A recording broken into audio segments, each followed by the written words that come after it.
In the stillness of pre-dawn in March 1974, a small craft no larger than a piano approached the Sun's innermost planet.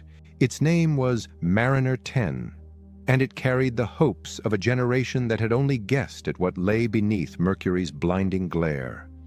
No human eye had ever seen that world close up. Through Earth's atmosphere, Mercury shimmered like a quicksilver dot that fled the sunrise, always too near the solar brilliance to reveal itself. To the early space age, it was the most elusive of the classical planets. A riddle orbiting the fire. Mariner 10 was a gamble against heat and gravity. Every trajectory to Mercury demanded exquisite precision. Miss by a fraction of a degree, and the spacecraft would spiral into the sun. Engineers at NASA's Jet Propulsion Laboratory conceived an audacious plan, the first gravitational assist in history. They would swing the craft past Venus, steal a fraction of its orbital momentum, and slingshot inward toward Mercury. It was celestial billiards, executed with 1970s computers and slide rules.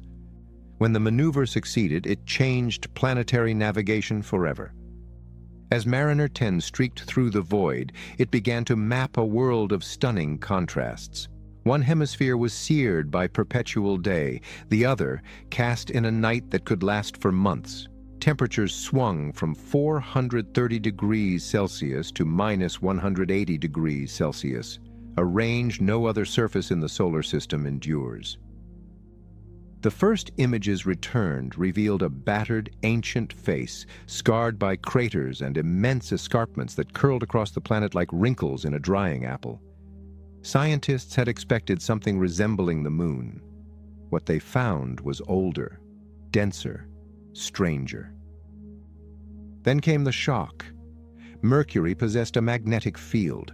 The magnetometer readings showed a clear dipole signature, faint but unmistakable. That discovery contradicted prevailing theory. A planet so small should have cooled long ago, its core solidified, its dynamo extinct. Yet Mercury's magnetic compass still pointed north and south. How could the innermost planet, bombarded by the sun, retain a molten heart?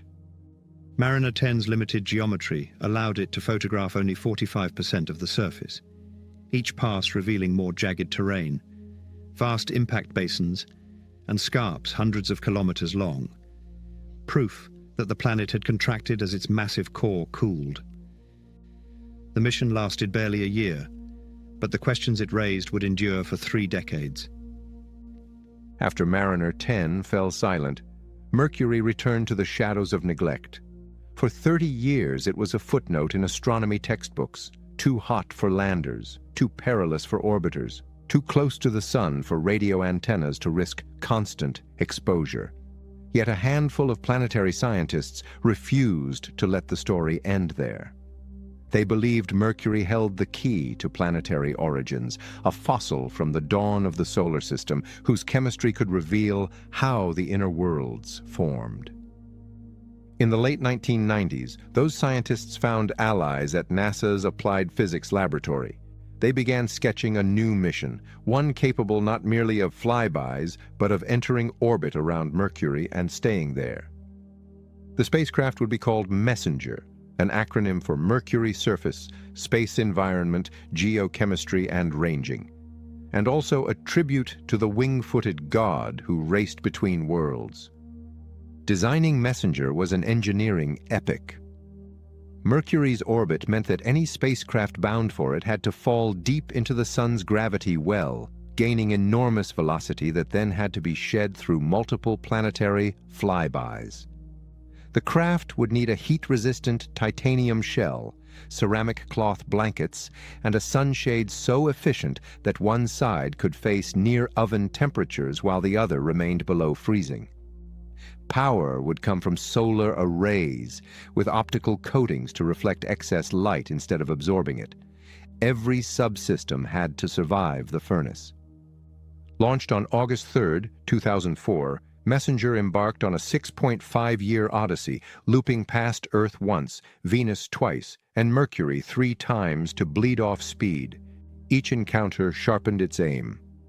On March 18, 2011, after 15 circuits of the Sun, the spacecraft fired its thrusters and slipped into orbit, the first artificial satellite of Mercury. Humanity had finally taken residence around the planet of fire. From its high elliptical orbit, Messenger began to transform Mercury from a half-known shadow into a complete world. The onboard cameras returned mosaics of ancient lava plains, interlacing ridges, and impact craters rimmed with bright ejecta. Among them loomed Caloris Basin, a 1,550-kilometer scar likely born of a colossal collision when the solar system was young. The impact's energy had rippled through the crust, raising chaotic terrains on the opposite side of the planet, as though Mercury itself had quivered like a struck bell. Spectrometers mapped surface chemistry that startled scientists. Instead of being stripped of volatiles by solar heat, Mercury's crust contained sulfur, potassium, and sodium, elements that should have boiled away. The data suggested that the planet's building blocks had formed under reducing, not oxidizing conditions, a chemical fingerprint distinct from Earth, Venus, or Mars. Messenger's altimeter revealed the topography of an entire world. Highlands rising 5 kilometers above vast basins, smooth volcanic plains overlapping craters billions of years old. Mercury was no dead relic. It had once been a world of molten floods and tectonic compression. The high-resolution maps showed sinuous channels, evidence that lava had once flowed across the surface for hundreds of kilometers. The smallest planet had once behaved like a miniature Earth. Then came revelations from orbit about its core. By measuring the planet's gravitational field and moment of inertia, Messenger confirmed that Mercury's metallic heart occupies nearly 85% of its radius, the largest core fraction of any planet. Such density could not be accidental. Something catastrophic must have forged it. Perhaps, scientists mused, Mercury was once much larger, stripped of its silicate mantle by a titanic impact. Others argued it formed from metal-rich material near the newborn sun, a remnant of primordial fire. Whatever the cause, Mercury emerged as the iron giant among dwarfs. Throughout the mission, Messenger's instruments faced a constant onslaught. Each orbit, it plunged from daylight into darkness, from 430 degrees Celsius to minus 170 degrees Celsius in less than an hour. Its sunshade endured twice the intensity of Earth's sunlight. Yet the spacecraft continued year after year, rewriting textbooks at every pass. Among its most dramatic findings was the detection of hollows, bright, shallow depressions scattered across crater floors. They appeared freshly etched, glistening as though vaporized yesterday. Scientists realized they were pits where volatile elements were escaping into space, literally sublimating away under solar assault. Mercury, it turned out, was still geologically active, losing atoms into the void. Messenger also mapped the planet's magnetic field in exquisite detail. Unlike Earth's, Mercury's field was offset northward by about 400 kilometers, hinting at an asymmetric core dynamo. Its magnetosphere, though weak, interacts fiercely with the solar wind, generating intense bursts of energetic particles. The tiny planet hosts miniature magnetic storms, proof that even a world only 40% the size of Earth can wield cosmic power. Each orbital year, a mere 88 Earth days, brought new light. Scientists discovered that Mercury's rotation and orbit are locked in a 3-to-2 resonance. It spins 3 times for every 2 revolutions around the Sun. That odd rhythm means the same regions alternately bake and freeze, creating environmental extremes unparalleled anywhere else. As Messenger's mission extended into 2015, its orbit gradually decayed. Engineers used the final months to swoop lower, capturing imagery at resolutions of only a few meters per pixel. The closer it came, the more Mercury revealed. Strange troughs, collapsed pits, and subtle color variations betraying chemical diversity. In April 2015, after 4 years in orbit and more than 4,100 revolutions, the spacecraft met its planned end, plunging into the planet's far side at 14,000 kilometers per hour. Its impact carved a new crater, the last mark of human exploration on that ancient world. Messenger's data legacy is vast, over 300,000 images, billions of spectral measurements, and a detailed gravity map that will guide future missions. Through its eyes, Mercury ceased to be an afterthought and became the archive of the solar system's birth. For planetary scientists, the lesson was profound. Mercury proved that even the smallest planet can defy expectations, retaining a molten core, volatile elements, and water ice.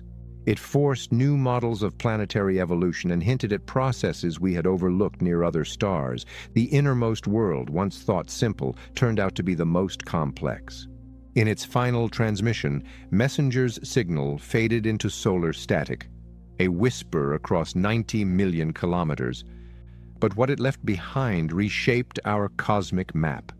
It reminded us that exploration is not only about finding new worlds, but about understanding the oldest. Now, as we gaze toward the Sun and envision future orbiters, Bepi Colombo among them, Mercury no longer hides in the glare. It waits, scorched yet enduring, to tell the next chapter of the solar system's story. Water ice in hell, polar deposits, magnetic anomalies, and exosphere mysteries. When Messenger entered Mercury's orbit in 2011, scientists expected a barren world of dust and molten rock. Instead, the data revealed a paradox so stunning it bordered on science fiction: water ice at the poles of the closest planet to the Sun. The story of that discovery begins not in space, but at the Arecibo Observatory in Puerto Rico. In the early 1990s, astronomers using powerful radar beams noticed something strange: bright reflections bouncing back from Mercury's North Pole. These spots didn't correspond to mountains or craters visible in earlier imagery. They were radar bright in a way that screamed ice. But how could ice survive in a place where daylight could melt lead? The mystery lingered for 2 decades until Messenger's laser altimeter and neutron spectrometer confirmed it. Nestled within the permanently shadowed floors of craters near the poles were deposits that reflected radar exactly like water ice. These regions, shielded from sunlight for billions of years due to Mercury's minimal axial tilt, remain in eternal darkness, with temperatures plunging below -170 degrees Celsius. Here, at the heart of hell, water has endured. The data revealed not just pure ice, but layers, a dark, carbon-rich coating, possibly organic compounds delivered by comets, covering the brighter ice beneath. In essence, Mercury's poles are frozen time capsules, preserving materials older than Earth's earliest oceans. Each shadowed crater acts as a cosmic refrigerator, storing the volatile ingredients of life in one of the least likely places imaginable. The implications stretched far beyond Mercury. These deposits proved that even the innermost worlds can trap and retain volatiles, rewriting assumptions about how early solar materials evolved. The idea that Mercury might have been entirely purged by solar heat collapsed. Instead, it became clear that the solar system's chemistry is stubborn, surviving in niches wherever conditions allow. But the enigma of Mercury does not end with ice. Surrounding that frozen paradox is a world alive with magnetism. Mariner 10 had already revealed a faint global magnetic field, but Messenger's instruments found it far more complex. Unlike Earth's symmetric dipole, Mercury's field is displaced northward by roughly 400 kilometers, creating an imbalance where magnetic intensity differs drastically between hemispheres. This offset is not trivial. It suggests the internal dynamo generating the field operates asymmetrically, perhaps driven by convection patterns unique to a world dominated by metal. The result is a planet whose magnetic equator lies above its geographic one, and whose magnetosphere is constantly pummeled by the solar wind. Each day on Mercury, solar plasma crashes against its weak shield, forcing the magnetic field to compress and flex like a living organism. Observations revealed substorms, brief bursts of magnetic reconnection similar to Earth's auroras, but vastly more intense. Yet, Mercury's exosphere, the planet's wisp-thin outer atmosphere, shows no shimmering curtains of light, only the subtle glow of escaping atoms. That exosphere, tenuous as it is, tells a story of endless erosion. Mercury cannot hold a permanent atmosphere. Its gravity is too weak and the sun's radiation too fierce. Instead, the planet exists in a state of continuous exchange with space. Every second, solar photons and micrometeoroids strike the surface, knocking atoms loose, a process called sputtering. Sodium, potassium, calcium, and even magnesium are launched into ballistic arcs before falling back or escaping entirely. To the naked eye, Mercury's skies would appear black, but to spectrometers they shimmer with faint yellow-orange emissions from sodium and calcium, detectable even from Earth. It is as if Mercury wears a glowing exhalation, constantly replenished, constantly lost. Messenger's instruments detected these spectral lines waxing and waning as the planet rotated, proving that the exosphere breathes in rhythm with the solar wind. When coronal mass ejections strike, the exosphere flares brighter. When the solar wind eases, it fades. The effect is almost biological, a planetary respiration under stellar assault. Within this dance lies a deeper connection between Mercury's surface and the Sun itself. The magnetic field funnels charged particles onto specific regions, especially near the poles, creating magnetic cusps where plasma penetrates the surface directly. These bombardments heat and chemically alter the crust, freeing atoms that replenish the exosphere. Mercury is therefore not static.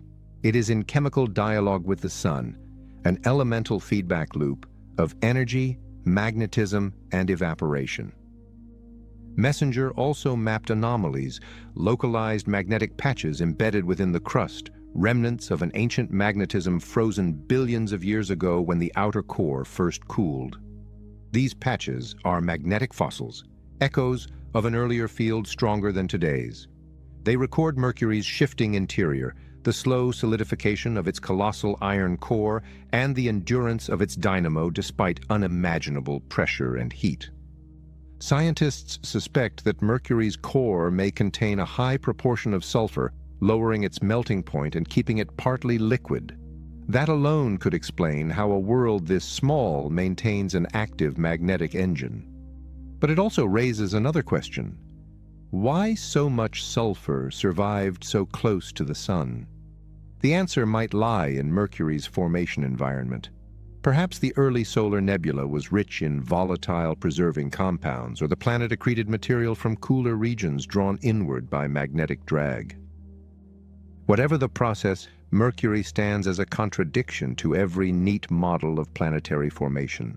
It is both ancient and active, metallic and icy, barren and dynamic.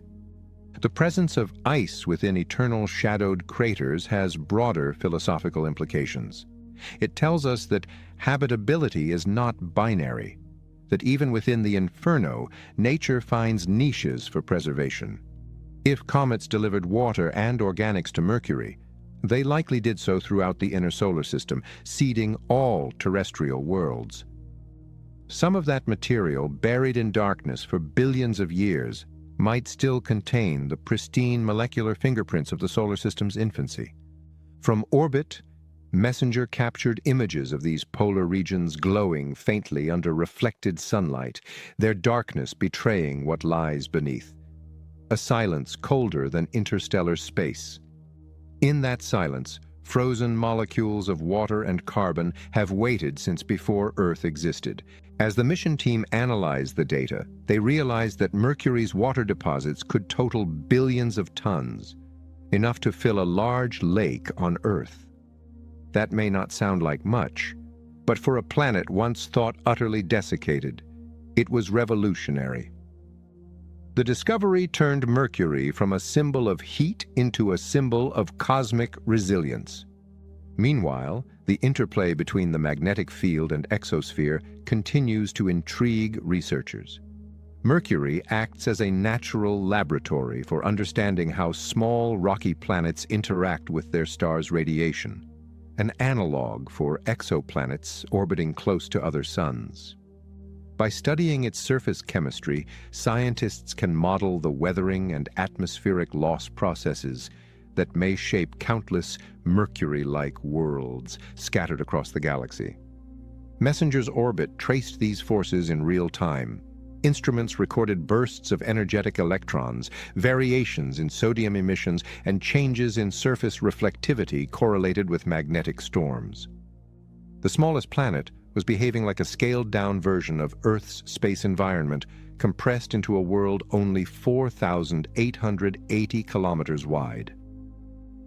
When viewed from above its poles, Mercury's magnetic field lines twist and bow under solar pressure, forming miniature auroral ovals where charged particles rain down.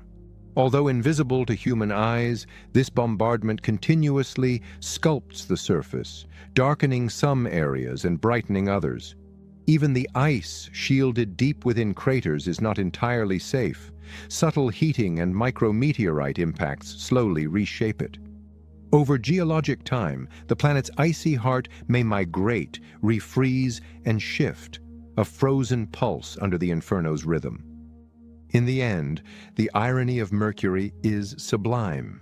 It is a world defined by opposites, a furnace laced with frost, a dead planet with a beating magnetic heart, a realm of silence that hums with electromagnetic storms. To call it a world of extremes barely does justice to its contradictions. The discovery of ice in darkness and magnetism in metal has transformed our perception of proximity and possibility. We now know that closeness to the sun does not erase complexity. It amplifies it. Mercury in its compact orbit embodies the tension between destruction and endurance that defines all planets, including our own. As Messenger's orbit decayed toward its final months, scientists turned its sensors again toward those shimmering polar reflections, capturing the last measurements before impact. What they found were not just frozen molecules, but frozen memories. The record of a planet that refused to yield entirely to the sun. Even now, long after Messenger's fall, the story continues. The joint ESA-JAXA mission, Bepi Colombo, launched in 2018, is on its way to build upon that legacy. When it arrives in 2026, it will probe Mercury's magnetic and polar mysteries with new instruments, diving deeper into the enigma of how ice can persist beside fire. For all its scars and heat, Mercury endures as the first planet, the one that stands guard at the gates of the sun. It has taught us that the line between survival and annihilation is thinner than we imagined, that even in the harshest light, something pure can remain.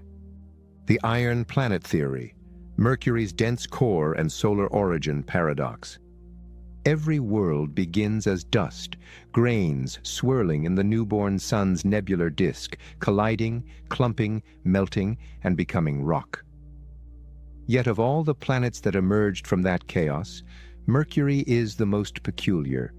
It is both small and impossibly dense, its heart so vast that it fills nearly 85% of its radius. If you sliced the planet open, you would find an iron sphere occupying almost all its volume, wrapped in only a thin shell of silicate rock. Compared to Earth, whose metallic core makes up just half its diameter, Mercury is an iron world with a skin of stone. This extreme composition defies the ordinary laws of planetary formation. According to the Standard Model, planets form through accretion, the slow gathering of solid particles into planetesimals, then protoplanets, then worlds. In that process, lighter silicates and ices are expected to dominate in outer regions, while metals concentrate closer to the Sun, but not this close. At Mercury's distance, the solar nebula's temperature would have been high enough to evaporate most volatiles, but not to produce a planet so extraordinarily metal-rich. Something drastic must have happened in the solar system's infancy. Something violent, selective, and enduring. Scientists have proposed several competing scenarios to explain the enigma. The first and most dramatic is the giant impact hypothesis. In this vision, a young Mercury once resembled a smaller version of Earth, larger, richer in silicates, with a more balanced core-to-mantle ratio. Then came catastrophe. A massive body, perhaps hundreds of kilometers wide, slammed into the planet at cosmic speed. The collision vaporized Mercury's outer mantle and blasted lighter rock into space, leaving behind a metallic core that recondensed into the planet we know. The debris may have drifted away to join the Sun's corona, or been reabsorbed by Venus and Earth. It is a compelling story. The scars on Mercury's surface hint at an ancient, violent past. Yet Messenger's findings complicate it.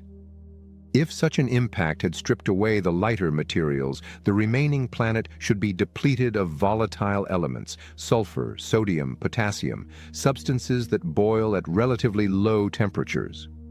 But Messenger's spectrometers found exactly the opposite. Mercury's surface is rich in these volatiles.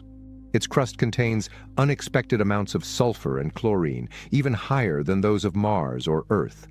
These elements could not have survived the heat of a cataclysmic collision, nor the searing proximity to the Sun if the mantle had been stripped away. The impact theory, elegant as it seems, doesn't fit the chemistry. A second explanation, once favored by early cosmochemists, is the solar evaporation model. It proposes that intense radiation from the young Sun literally burned off Mercury's outer layers, vaporizing lighter elements and leaving behind an iron-heavy remnant. The idea sounds logical. Mercury, after all, orbits just 58 million kilometers from the Sun. But again, the data tell a different tale. The presence of volatile-rich minerals on its surface proves that the planet never experienced such total evaporation. The Sun's heat sculpted Mercury, but it did not smelt it. That leaves a third possibility, that Mercury was born different. In this model, it formed from building blocks that were already enriched in metal, perhaps in a region of the solar nebula where magnetic forces concentrated iron grains. In the early disk of dust and gas, the young Sun's magnetic field would have induced electromagnetic drag, pulling metallic particles inward. These grains, attracted like filings to a magnet, might have accreted faster and denser near the solar furnace, giving birth to a planet inherently rich in iron. Messenger's findings of sulfur and sodium support this idea. Such elements can coexist with metals if they form under highly reducing, oxygen-poor conditions, which are exactly what we would expect near the proto-sun. But even this metal-rich accretion model does not answer everything. Why does Mercury still possess a liquid core billions of years later? How can a planet so small maintain enough internal heat to sustain a dynamo and a magnetic field? Here, too, the evidence points to subtle chemistry. Mercury's core likely contains not only iron, but sulfur and silicon, lowering the melting point and allowing the outer core to remain fluid. In other words, the same volatile elements that defy the giant impact model may be responsible for keeping Mercury's magnetic heart alive. Messenger's precise gravity measurements revealed that the planet's core is immense, nearly 2,000 kilometers in radius, surrounded by a mantle barely 400 kilometers thick and a crust thinner than some continental plates on Earth. Beneath that crust, pressure compresses the metallic heart to densities exceeding 8 grams per cubic centimeter. The planet is a miniature forge, a natural laboratory for extreme metallurgy.